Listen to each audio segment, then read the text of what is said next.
You are the first I haven't thought of Wonder Twins in 45 years, and you brought that up today. I'm sorry, you have no imagination. Along with the fact that you can't put eye drops in your eyes either.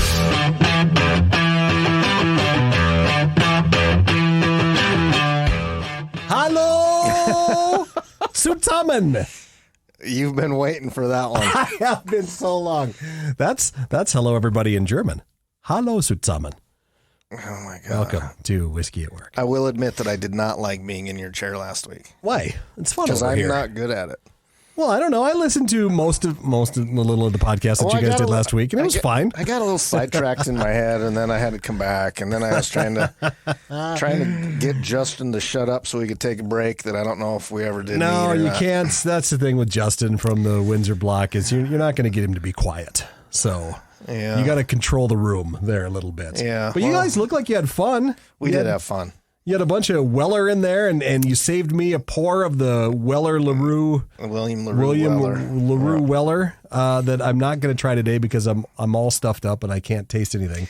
I'm all stuffed up. Ooh. And I'm not going to waste. Yeah, I'm going to wait till I feel better before I drink that. So Better not wait too long. I know where it's at. well, I was so surprised to see that there was some left in that bottle. Honestly, how much did he bring in on that? That's Not a lot. There was probably, I don't know, 3 ounces at the most in there, probably. that William Weller LaRue Weller is MSRP $125, but I bet you can't find it for under $1,300 anywhere that you shop.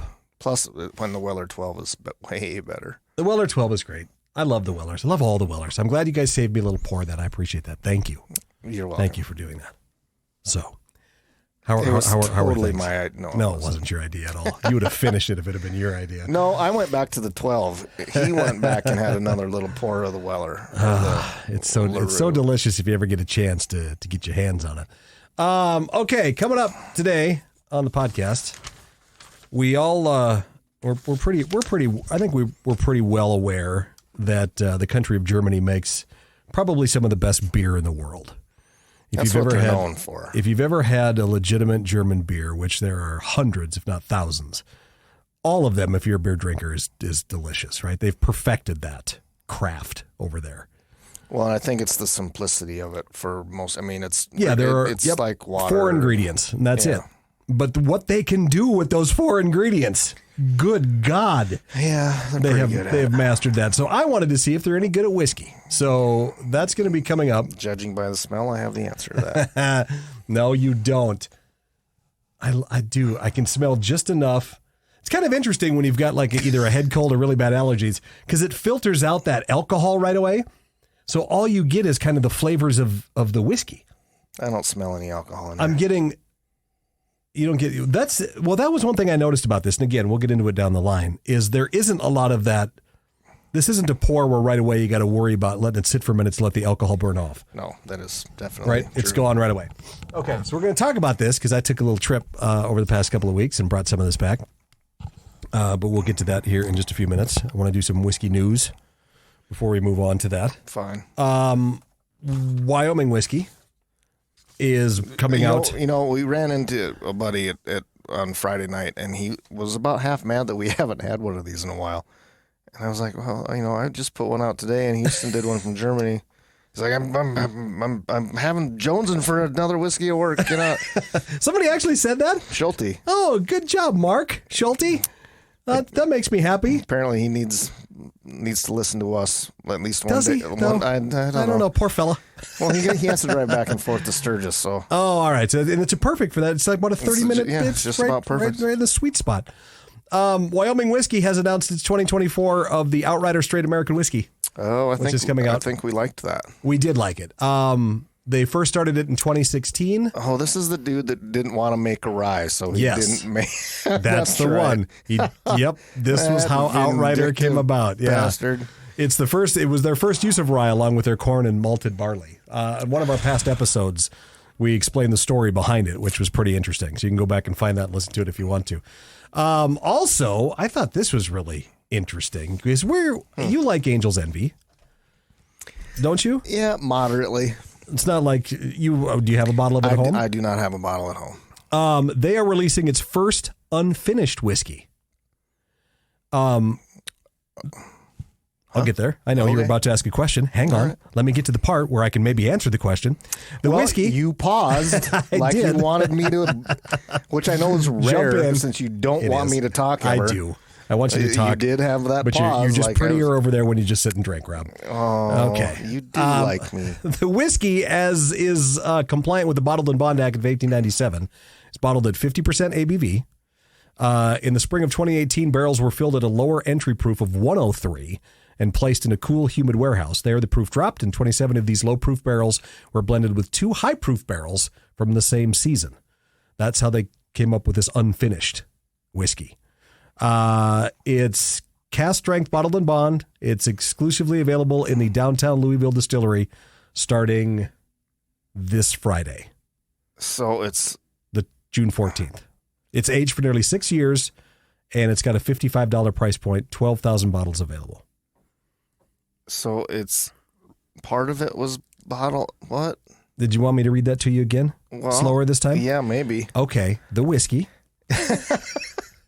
as is compliant with the Bottled and Bond Act, is bottled at 50%. Yeah, that part actually works. In the spring of 2018, barrels were filled at a lower entry proof of 51.5, which is not lower than 50, so I don't understand why that is in the article this way. Hold on a second.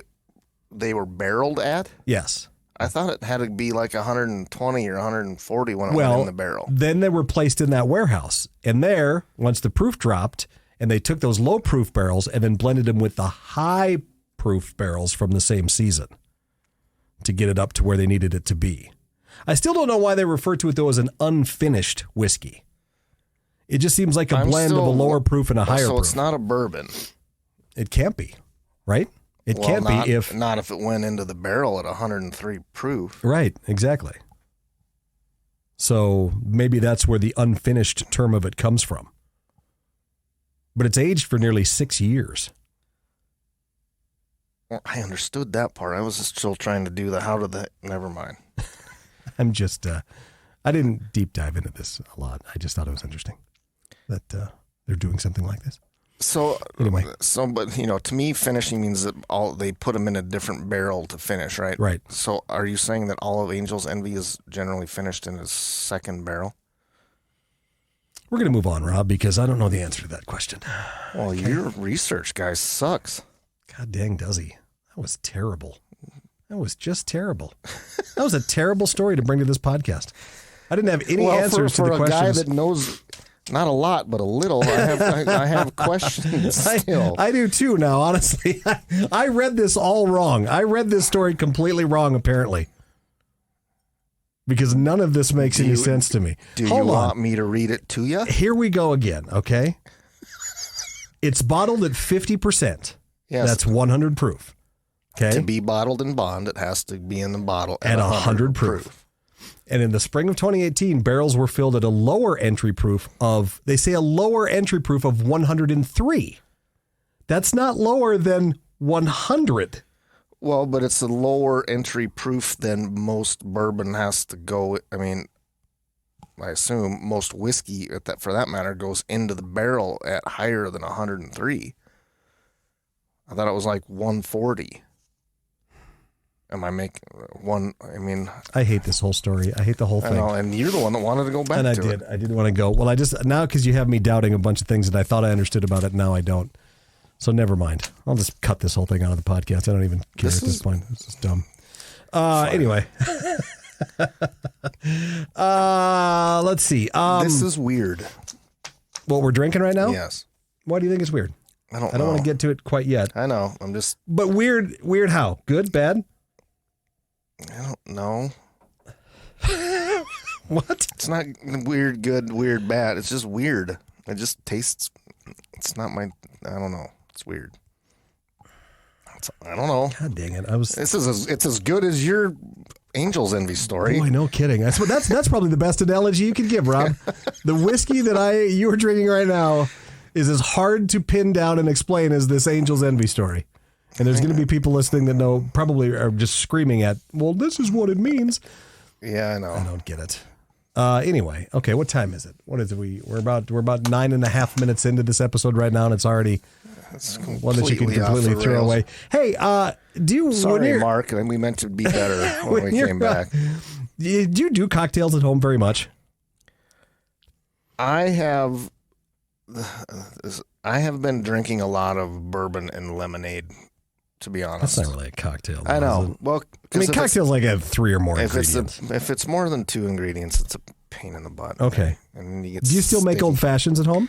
I've got a barrel in my basement. Right. That I haven't touched in a while. It needed a little more simple syrup. There are 2 things I want to try here because I found a recipe for an old fashioned. Just hold on before you comment when I say what the thing is. Fine. You combine the liquid from a can of corn with filtered water to measure a cup total. Then you put in 3/4 cup demerara sugar and a pinch of salt to make the syrup. Can of corn with filtered water. Okay. The juice from a can of corn, and then the demerara sugar and a pinch of salt. And that's how you make your simple syrup. And they say it tastes amazing. Are you? Is that my cue to comment? Yeah, you can now. How many times do you open a can of corn at your house? Is my next question. Not very often. Right. And what do you do with the juice? You just dump it out? Just dump it out. I mean, you at least, use a little bit sure in the bowl when you throw it in the microwave. I think, what? Well, don't you heat up your corn? On the stove? Like it's like a respected individual. I don't throw it in a microwave. Microwave safe bowl? Boop. Oh my God. Okay. Well, usually a can of corn, I think we would normally use in something like a casserole. Right, yeah. But now use the juice to make the simple syrup. Liquid from a can of corn with filtered water to measure a cup take total. The casserole. Well, here's what I don't get though. Straight in the garbage, and then make a cocktail. Here's what I hate about this. They say the combine the liquid from a can of corn with filtered water to measure 1 cup total. Well, how much corn and water are you supposed to use? A half water, half corn? Is that what they mean? I imagine you use all of the juice from the can of corn and then add water to make it a cup. Well, that's how I'm hearing. Okay, that's how you're. But you're reading it, so who knows? Seriously, these people that I steal these stories from, get better at writing your stuff. Okay, it's almost like it was AI generated. This wasn't. Or another one: 1/4 ounce strawberry jam to an old fashioned, rather than the simple syrup. They say with the warm vanilla and caramel vibes of the whiskey, this creates the PB&J type flavor to an old fashioned. So 1/4 ounce of strawberry jam. I'm doing both of these. I'm making both of these cocktails this weekend to see how it's going to turn out. Okay. God, the strawberry jam for sure. And you think my bourbon and lemonade's well, that's lazy. That's all that is. It's all the energy I got. All right, coming up, we're going to talk about this whiskey that I found while I was in Germany. And watching the German soldiers get on the train. Right. Hey. Anyway, that's gonna be coming up. The Daily Slice offers essential podcast updates for Rapid City and the Black Hills, delivering local influence news alongside vital national and global stories. With fresh episodes every morning, it's your perfect start to the day. Don't miss out. Subscribe to The Daily Slice on your preferred podcast platform. All right, we're back. Hello, everybody. Welcome to Whiskey at Work. It's Rob. It's Mark. It grows on you. And I decided to get out of the country for a couple of weeks. And come back and not be able to find a good news article to read. You know how it is when you come back. Time on the plane. I mean, come on. When you come back from vacation and you got to get back into the swing of things, right? I'm not there yet. I'm not back into the swing. Weekend. Well, you think I did this? You think I did anything over the weekend other than get past jet lag? Because you're sadly mistaken. You looked okay Friday night. At least as good as you normally Friday night. No, I was tired. God, I was tired at that event. So very, very, very tired. But no, I think I've caught up now. I'm just sick. Probably from being around people on a plane that much for 10 hours. Maybe the Germans found a new way to. But my goal, my mission when I got over there, was to find a German whiskey to bring back so we could do a podcast about it. Here's what's so frustrating about that country and its whiskey. They don't do it, I mean, obviously very well, right? Because they're a country of beer. But they've dipped their toes now into the whiskey world. But for some odd reason, you can find Eagle Rare 10-year everywhere in that country. Yeah, you sent me pictures. In grocery stores, in bars, I'm assuming if I'd have went into a gas station I walked by, it might have been there too. Well, that's probably why it's so bloody hard to find here. It's all sitting on a shelf in Germany somewhere. Explain to me how that works. Why they shipped more over there than they did here. That's how it worked. Why would they send it to a country that is not a country of people that drink whiskey, though? I can't make this jive. Were there other hard to find whiskeys? Maker's Mark cellar aged. I found that too. I was under the assumption that that's practically gifted to you at the distillery. That there was only 4 bottles of that in existence. Right, exactly. And one guy I talked to at a bar said he had 3 bottles of that. And the one that he had on the shelf was as dusty as any bottle I've ever seen. And I'm like, well, because nobody knows. A little dust on the bottle. There was a lot of dust on the bottle. Why? I don't know. Would these distributors send that stuff over there to a country where it's not drank? I don't know. I would love to be able to answer that for you, and I'm sure that anybody here also cannot answer that for you. I'm sure. Well, I want a distributor to tell me. We know enough. I'm sure. Well, they're not in charge. No, but there has to be a reason. It does seem a little strange that there are cases and cases and cases of this in the towns that you visited in Germany, and there isn't one case sitting somewhere in South Dakota. Right exactly, now. And it was a little cheaper even than here. It was like 39 euro, which was about $42 at the grocery store that I found it in, and that was frustrating. The Jack Daniels that I saw on their shelves over there, $17 for a bottle of Jack. Not the big one. Not the big one, just the normal $7.50 of Jack, right? And I thought, God, you would love being over there for the prices that stuff was.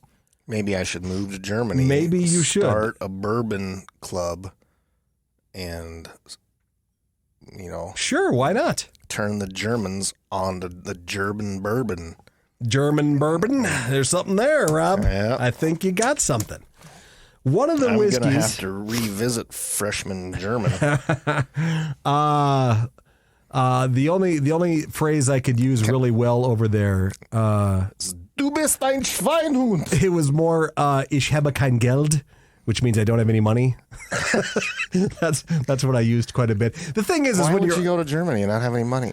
No, that was kind of the joke, because we spent just a sickening amount of money while we were over there. But what's frustrating is I've taken the time to learn some German, and when you get there, it's the last thing they want you to speak to them. They want you to speak in English. Because they are trying to learn English. Some of them are, but a lot of times they're just like, they look at you like, just don't. You can't do it. Yeah, I can speak English better than you can, so please don't even try. And that just makes you feel stupid, because I'm like, I'm trying to be part of your country, your culture. I'm trying to learn, and then you look at me like I'm a dumbass. There was another group of people that was trying Rod, now I said when we started this podcast, you weren't going to go down any of those paths, buddy. All right? I didn't say it. Okay. You can no, infer there's no what inferring you want. or anything. Okay, so there was a German whiskey that I brought back that is called Slyrs. Slyrs. And the whole time I was over there, I was pronouncing it Slyrs, because I'm a dumb American. I didn't bother to look it up. That's why they don't want you to try. Yeah, that's exactly it. The story of this whiskey began in 1994. It all started with a bet, how this came about. The guy's name is Florian Stetter. He was a brewer in Maltster. Maltster is apparently a thing. Can we just call him the Maltster? The Maltster, yes. He visited Scotland on a study trip with some friends, and he was struck by the similarities between Bavaria, which is the southern part of Germany, and Scotland. Germany's 2 countries, right? You need to blow your nose. I kind of do, but I'm fine. Germany is like the eastern South Dakota and western South Dakota, right? So northern and southern. Yeah, northern Germany is like Sioux Falls, flat, not a lot there, but very big city, businessy. Bavaria is more like out here. We're a little more cooler. Yeah, we have the beauty, the mountains. We have trees. Right, all of that. Nice people. So this guy noticed that between the rolling hills on that one. and the clean water and the crisp air, that Bavaria and Scotland were very, very similar. So with a touch of his stubbornness, apparently, he said he could produce a world-class whiskey in Bavaria that could rival anything from Scotland. Now, Scotch... Rival might be a stretch. Scotch is a big deal in Germany. There are... Most of the places I went featured a lot of different types of scotches. So I think if Germans drink any whiskey, they drink Scotch. But they haven't got on the bourbon kick yet, for sure. I would say that would make sense because it would be easier to get a hold of. But clearly, that doesn't appear to be the case. Right. Slyrs, as it's called. Slyrs. God. Sure.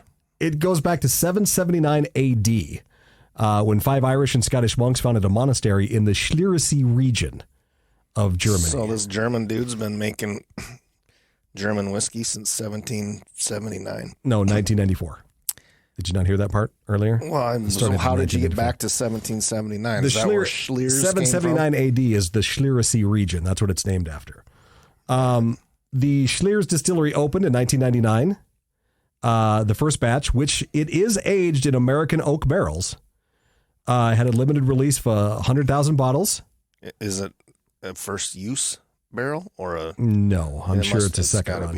Yeah, it has to be. Bourbon used first, probably. They will do, they do expressions in sherry casks. They have peated varieties. They use all local rye grains alongside the malted barley. From maltster. From where? From maltster. From the maltster, as they call him. Does the malt come from the maltster? The maltster, I'm assuming it would have to. We've tried a fair number of single malts. If you drink Scotch, a lot of it is single malt. We have American single malt now. The Jack Daniels makes a great single malt. Our friends up at Proof Artisan in Fargo makes a good one. This is... Yeah, we haven't heard from the Proof Artisan folks in a while. No, I wonder how they're doing. I hope they're doing well. I suppose they still listen to us. I still see their posts and everything, and they're doing some cool stuff. What's your take on this, Rob? This is Slyrs single malt whiskey, their classic version. It's vastly different than the bourbon that I like, for sure. Right. Like I said, I'm not a single malt. I'm not a Scotch guy. It isn't really Scotchy, though. It's super sweet. I mean, as far as whiskeys go, to me, it's other than a flavored whiskey, it seems really sweet. There's a note of honey. Can you smell anything? Not really. I can remember how it tasted though when I had it when I was over there. I don't hate it and I don't love it. It's like I said earlier, it's weird. It is kind of hard to pin down. Out of the single malts that we've had, and I know this will set you off, I like this better than the Jack single malt. Why would that set me off? Well, just because you're a Jack fan, you know. Well, it doesn't mean you have to be a Jack fan. Oh, I get it. But if I told you the Steelers sucked, you might take a little offense to that too, right? You would be wrong, and so no. The Steelers sucked recently.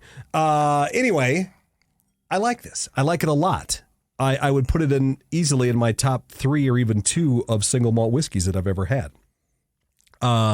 Across the Scotch single malts? No, not the Scotch single malts. Just the single malts that are not Scotch. Okay, well, that right? did catch me a little off guard. Right. You weren't specific. No, I know. I do think they've got this is a hit for these guys for sure, and they do. Like I said, they have a whole line of it. They've got.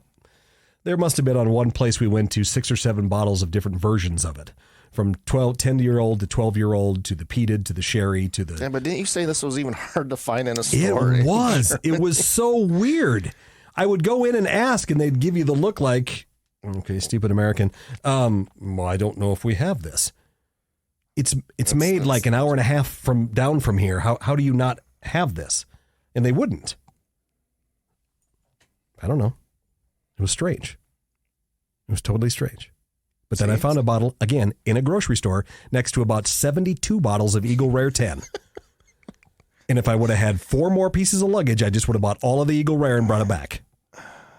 Because that was so frustrating. We need to have a talk with somebody at Sazerac. I do. I want to talk to Sheila right now And I want to know. Yeah, she's gone corporate. She Right. better have some, So she could have some. She could have some better answers you better for have us. some bloody answers for us. I want to know how they get so much of that over there, and we don't see hardly a drop of it here. It's hard to yell at her when she gets in here, though. She's so sweet. I know she's very nice, and she's been super cool to us. And I'm not gonna be mad, but I do want some answers, preferably in a written form.